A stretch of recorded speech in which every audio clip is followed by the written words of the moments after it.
The clock in the apartment never lied. 7:20. Every night at that exact minute, a woman who had been taken appeared on the couch. She was the same voice, the same thin hands, the same tear-wet questions about how she died and who did it. Who could answer her without losing her? Who could keep her rooted to the living room like a borrowed thing? The tenant, Mara, started buying burner phones and leaving small false trails to the police.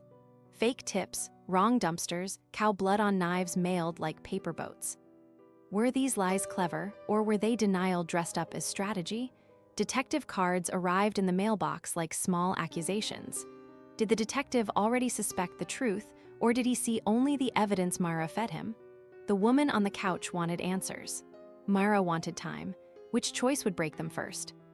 The visits stretched longer. 30 minutes became an hour, then 2. The ghost asked the same questions with different words. Did she remember anyone who hurt her? Why was the living room a refuge and a trap?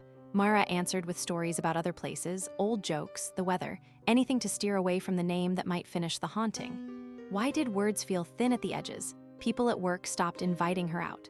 Friends offered quiet smiles and then left. Was everyone playing along, pretending not to know, or were they hiding something too? The detective knocked more, stayed longer, watched television like a man waiting for a confession. Memory slipped in small ways. A photo on the mantel looked newer than Mara remembered. A line in a show said a name she almost knew. Was that a memory, or was someone else planting memories like seeds? Each unanswered question made the apartment smaller and the echo larger. Tension snapped one evening when the detective brought a small plastic bag. He laid it on the table like a verdict. Whose handwriting had been on the burner phone receipts? Did the detective think Mara was protecting the missing woman or protecting herself? The ghost watched, silent, learning the angles of accusation. Mara felt memory fractures, short blanks where whole afternoons should be.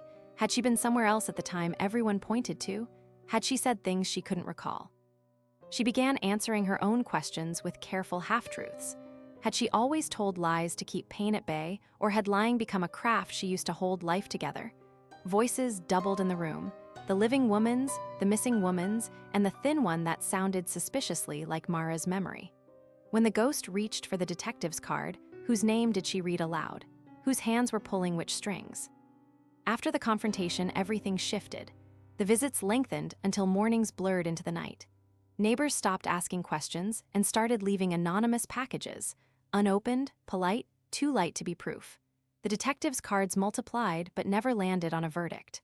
Mara dressed each day with practiced calm, wiping away tiny gaps in memory with a laugh or a story from a show they used to watch. Sometimes the ghost remembered things Mara did not. Sometimes Mara remembered the ghost remembering. Who belonged to which memory then? The city was full of small silences, calls that went unanswered, friends who said nothing, a television playing the same episode on a loop. Was holding a missing person in the living room love or theft? Could anyone tell where protection ended and possession began? If keeping someone alive every night required lying to them, which self would survive the longest, the protector or the kept?